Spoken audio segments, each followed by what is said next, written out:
family that he didn't have to live when maybe the community was not aware of that. And on about November 4th or 5th, somewhere in there, he came to me and he said, Bart, I'd like to serve communion again.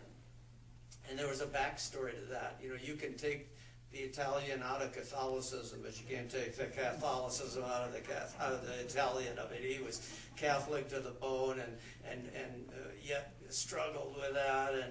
And so about 2 years earlier, I'd said, Nyla, would you serve communion with me? And not really thinking how powerful that would be for him. And at the end, he was crying. This was several years ago, and he just said that was one of the most meaningful things I've ever been privileged to do, is to give communion to all the people as they came down.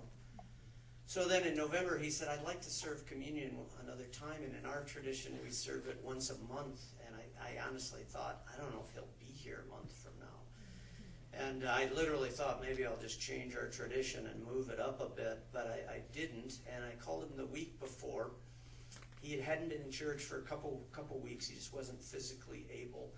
And I said, Nyla, I'd like you to serve communion with me this Sunday if you can. And you know, you can come with your oxygen. We'll have a chair for you. You don't have to stand. Do you think you can make it? And he said, I'll be there.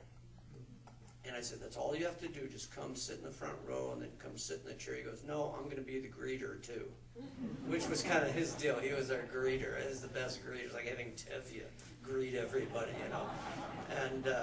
And so I said, Nyla, no, I just come sit in the front row and then come sit in the chair. And so I get there, and he's already up greeting people. And you'd think he, you know, was in the best of health. You couldn't tell anything, but I knew he must be in great pain.